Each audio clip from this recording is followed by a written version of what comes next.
dans cette région-là. Mais jusqu'à la veille de son départ, le ministère ne l'a pas répondu. C'est qu'il n'y a pas eu un feedback. Et elle a poursuivi sa route.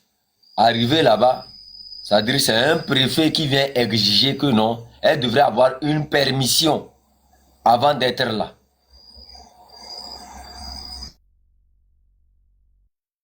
Il n'y a aucune loi qui demande, c'est-à-dire qui dit que non, il faut que un élu du peuple ait la permission avant d'aller voir les travaux qui sont réalisés pour ce peuple-là. Il n'y a aucune loi qui le dit. Elle est élue du peuple, elle a droit d'aller voir ce qui est réalisé pour ce peuple-là. Et que ce qui est encore bizarre, que ce soit un préfet qui peut-être par nomination, je ne connais pas bien le droit, mais je sais qu'un préfet, c'est quelqu'un qui reste dans son salon après avoir pris 2 calebasses de Tchoukoudou, on appelle. Voilà, préfet Bakale, tu es préfet à Kara. Je sais que c'est des choses comme ça qui se font.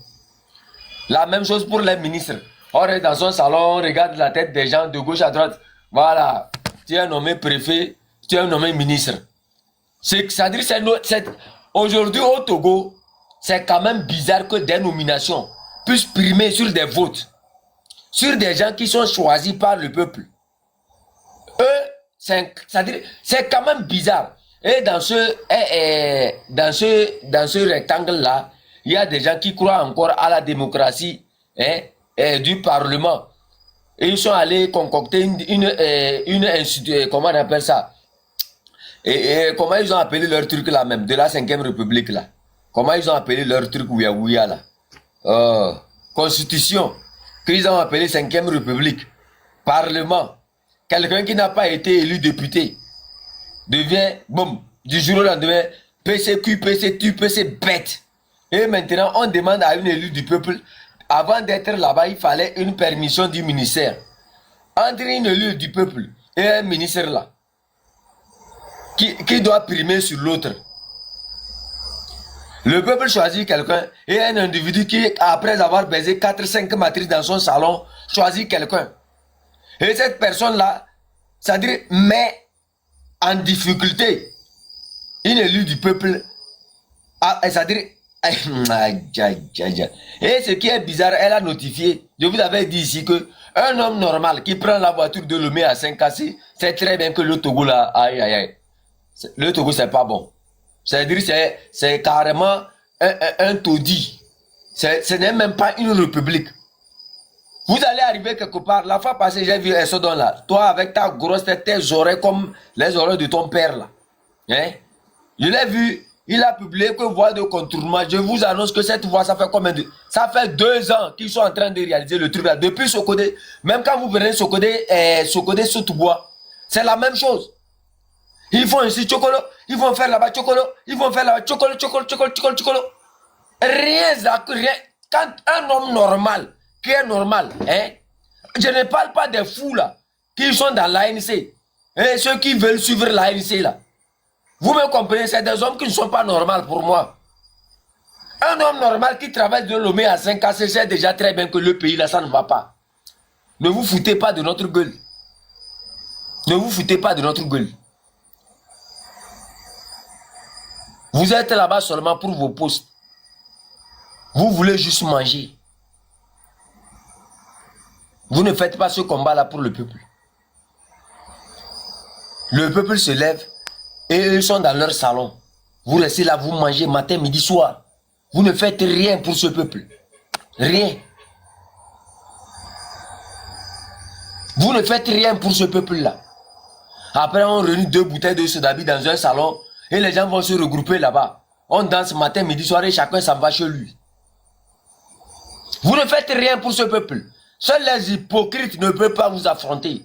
Parce qu'ils sont hypocrites. D'autres parce qu'ils ont pris l'argent dans votre main. Eux, ils ont peur de vous affronter. Ils vous ont sollicité à plusieurs reprises. Donc, ils ont peur de vous dire la vérité. Mais moi, ici, je vais vous charlater avec l'ongle d'une fourmi. Je vais vous charlater avec l'ongle d'une fourmi.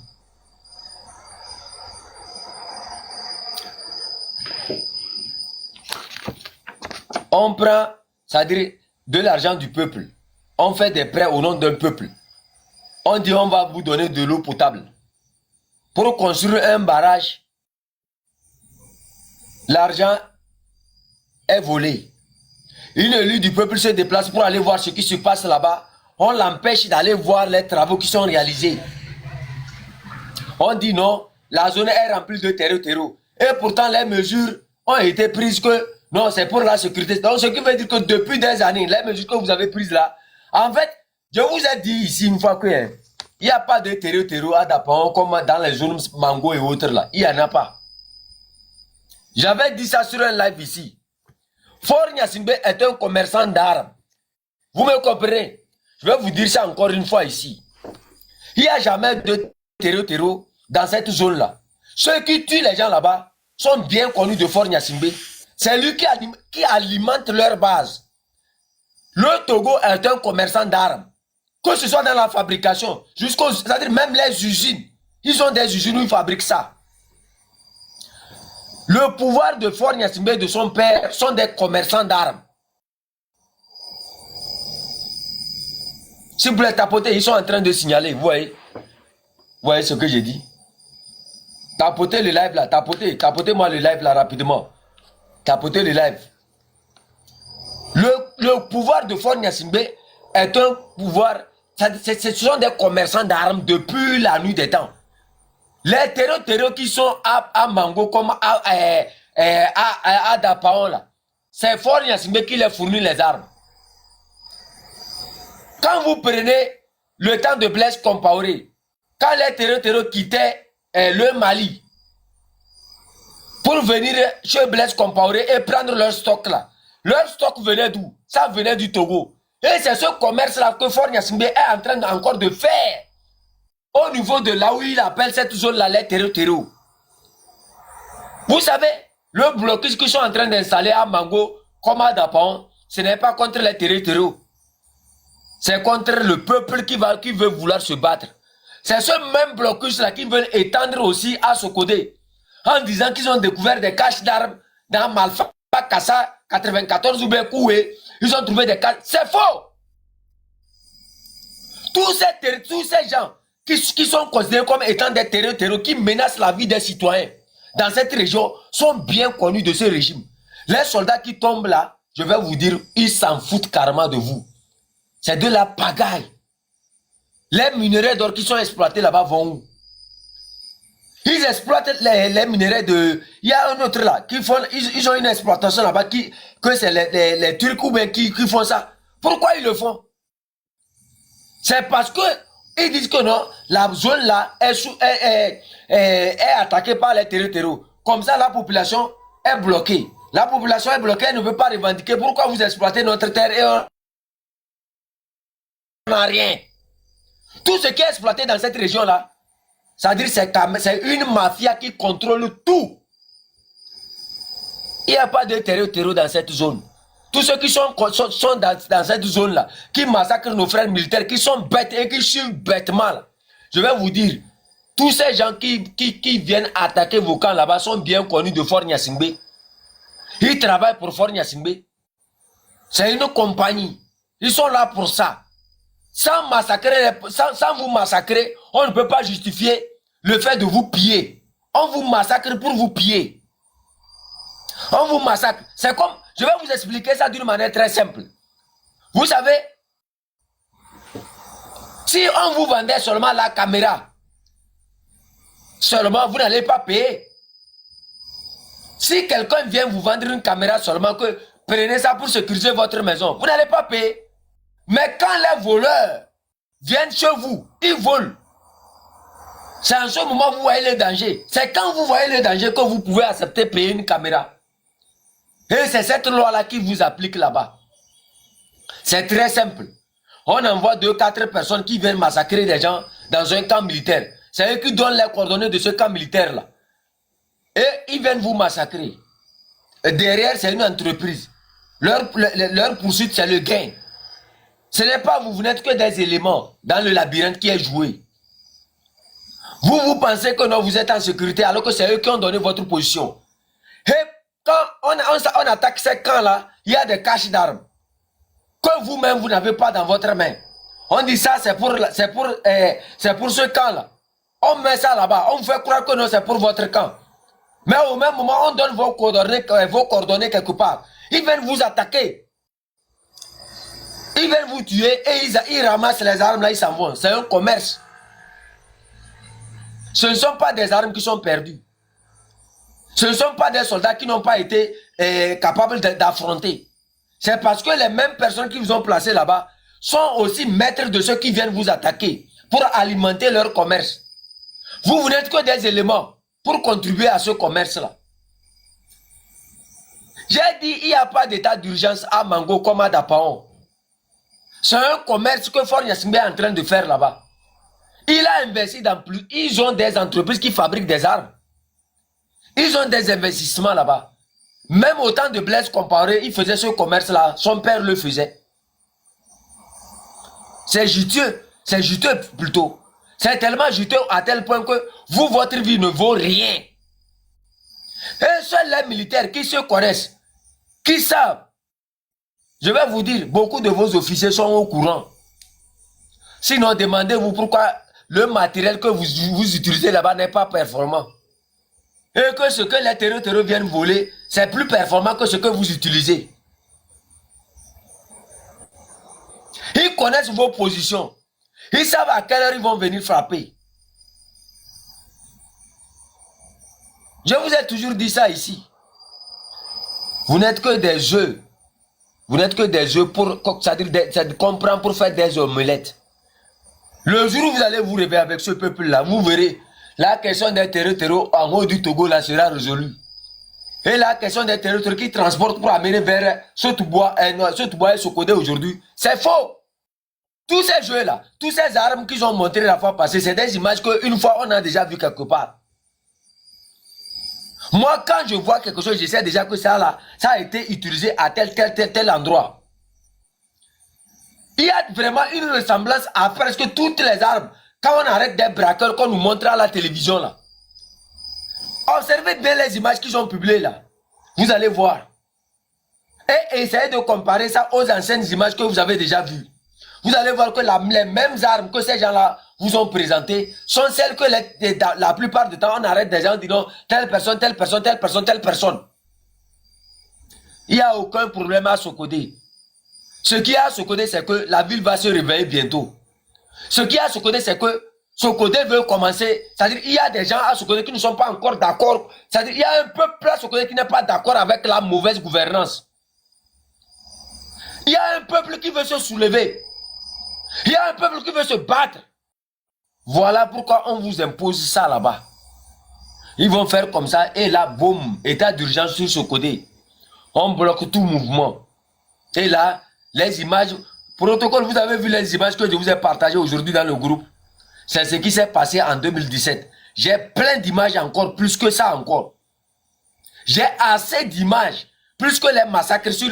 Vous avez vu lui qui était couché comme ça. Ils l'ont tapé jusqu'à il est mort. Il y a un autre. Ils l'ont tiré. Ils l'ont tiré comme ça. Et il est mort directement. Vous avez vu comment les balles l'ont traversé. C'est comme ça qu'ils ont tué en 2017 beaucoup de personnes qu'ils ont enterrées à Sokodé.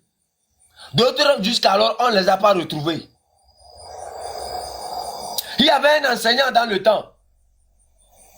C'est la même chose qu'ils ont fait à cet enseignant-là. Lui, il est mort aussi. Moi, je me rappelle de tous ces événements. Je me rappelle de tous ces temps-là. Ne soyez pas étonnés qu'on soit plus réveillé que vous. Les gens ont préféré en 2017 monnayer cette souffrance du peuple pour de l'argent. Et aujourd'hui, vous nous appelez à être avec ces gens-là. On ne va pas le faire. On ne le fera ni aujourd'hui ni demain. Parce qu'à la fin, c'est nous qui payons le plus lourd. C'est nous qui souffrons. C'est nous qui souffrons, pas vous. Nous savons là où nous allons. Et tôt ou tard, ce combat, on va le terminer. Merci. Protocole, bonne arrivée. Attends, merci, bonsoir. One Love, bonsoir. Je pense que One Love est là-bas, moi, la grande sœur. On lui donne la parole, chef Ganton. Je crois elle est en appel. Il faut prendre. Bah, merci pour ton intervention de ce soir. Bien entendu, il faut que nous comprenions que la force, elle est dans la main du peuple. Apportez, s'il vous plaît. C'est le peuple qui doit achever ce combat. Donc nous devions nous réveiller. À nous, Togolais, ça fait plus de 60 ans que ça dure. Les erreurs du passé, nous ne devions vraiment, hein, vraiment pas les commettre à nouveau. Il faut changer d'approche. Et c'est ce que certains sont en train de dire et ça fait vraiment mal parce que notre pays ne peut plus rester comme ça. Regardez de gauche à droite, tous les pays sont partis nous laisser. Et ce combat, on ne peut pas être prêt à le monnayer à nouveau. Donc, il nous faut vraiment rester debout. Imaginez, hier, Joël faisait un petit schéma que peut-être ce soir ou demain, que tous les Togolais se lèvent dans les différents quartiers. Agoué, Kégué, Adakpame, Bouta, Sokode, Mango, avec leur natte dans la main cette nuit, vous vous levez que trop, c'est vraiment trop. C'est le courage, hein? C'est vraiment le courage.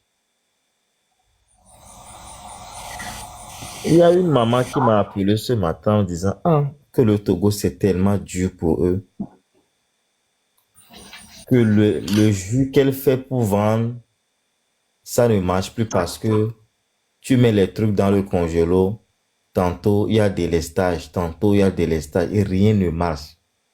Je leur ai dit, maman, vous ne sortez pas, vous subissez. Vaut mieux vous organiser et sortir. Parce qu'aujourd'hui, nous, Togolais, nous sommes déjà des cadavres et des cabris morts. Et comme on le dit, cabri mort n'a pas peur de couteau. Il faut être prêt au sacrifice ultime. Que personne ne vous trompe qu'on a besoin d'une union utopique avec des leaders d'un parti pour avancer. C'est archi faux. La preuve, les gens l'ont fait depuis plusieurs années et encore en 2017, on a vu là où ça nous a conduit. Cette fois-ci, nous devions rester debout et très éveillés et continuer par parler au peuple en demandant au peuple que la force se trouve dans ses mains. Regardons l'exemple du Népal. Ils l'ont fait. Regardez l'exemple du Madagascar. Regardons l'exemple des autres pays où la révolution populaire a fini par faire partie le dictateur, malgré les armes. Fonya Singbe, aujourd'hui, c'est le moment propice pour nous d'agir. Et personne ne doit nous dérouter de l'objectif. C'est vraiment le moment. Aujourd'hui, dans la sous-région, dans l'espace CEDEAO, Fonya Singbe n'est pas bien vu. Il n'est pas non plus la bienvenue. Et ça, vous le savez. Il crée des problèmes avec Talon au Bénin, il crée des problèmes avec Ouattara, il crée des problèmes par moment, même avec ces gars de l'AES. Sur le plan international, je l'ai dit l'autre fois, en France, quand on veut te laisser, la France met en œuvre ses médias. Et vous avez vu comment ça s'est enchaîné sur Fonya Singbe. Ça a commencé par les biens mal acquis. Et puis l'affaire Bolloré s'est ajoutée. Vous avez vu le nombre de médias français qui ont relayé ces informations. C'est comme ça. Ça veut dire que même sur le plan international, c'est encore la preuve que Fonya Singbe, plus personne en règle générale n'a envie de lui. C'est le moment. C'est vraiment le moment pour nous autres aujourd'hui de créer un déclic. Parce que la situation actuelle sur le plan international est favorable. Et c'est en ce moment que nous devions prendre nos responsabilités et agir. Les vidéos de Ferdinand Haïté, quand il y a des informations pertinentes comme ça, nous devions œuvrer que l'information aille loin. Parce que ce sont des informations qui créent le déclic et le choc. Je sais que beaucoup de Togolais ont été vraiment choqués en apprenant les détournements massifs. C'est-à-dire qu'une seule personne peut planquer 500 millions en banque par mois. Une autre peut planquer 60 millions en banque par mois.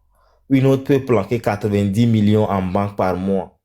Les gens se permettent de partager des demi-milliards au bureau et des milliards au bureau. Au même moment, nous n'avions pas de route. Nous n'avions pas d'hôpitaux. Nous n'avions pas de marché. Nous n'avions pas de stade. La culture est à terre. L'éducation est à terre. Tout est presque à terre. Les hôpitaux, c'est à terre. Togoto, mia segome ni mia kobinade, mi do la gbo dernier sacrifice ultime. Ne etuare bati tout le fouto basine. Ye mia peuple là ouais, amede kpem le dava we namio. Amo jani le melo, bo agbeto e jona agbe, e ba jona e kou. Parce que vous êtes dans vos maisons, vous souffrez. L'argent ne circule pas. L'argent ne circule pas. Ce n'est pas parce qu'il n'y a pas l'argent au Togo. Le Togo est immensement riche. Prenez un peu de recul. Qu'une seule personne peut mettre 500 millions sur son compte chaque mois. S'ils sont 10 à le faire, vous imaginez le nombre d'argent que nous avions au Togo. Mais vous êtes à la maison, à cause de 5 000, les gens meurent. Il y a certaines personnes à l'heure où je parle qui n'ont même pas de quoi mettre sous la langue ce soir pour dormir. Il y a d'autres qui ont besoin de l'argent pour des soins à l'hôpital. Il y a d'autres qui ont fini à l'université. Ils sont tellement nombreux, ces étudiants. Mais aujourd'hui, il n'y a pas de boulot. Il n'y a pas de boulot. Nos jeunes frères finissent à l'université. Ils sont sur les îles. Ils sont au port. Docker, 2000 francs, 2500 par mois. Ils sont où? Méchamina, à la SNI, Batopé. Non. Hein? Le Togolais est brave. Le Togolais est courageux. Le Togolais est déterminé. Aujourd'hui, on nous a réduits à des lâches. Et on fait venir des étrangers dans notre pays pour encore nous insulter et nous enculer.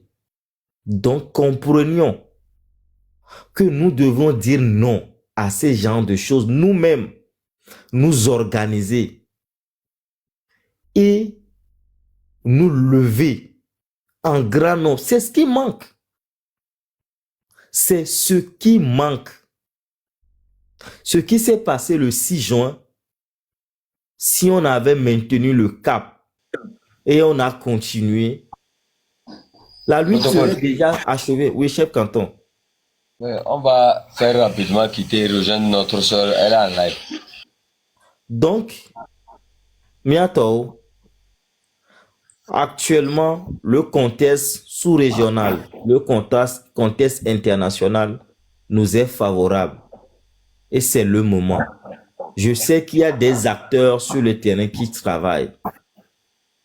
Sérieux, des acteurs sérieux qui travaillent. Donc, nous autres, quand il y aura maintenant un appel, cette fois-ci, à Messia Medola Cité, ne ba au dernier sacrifice de miate libéré Miabedjou. Merci, chef canton. Merci beaucoup.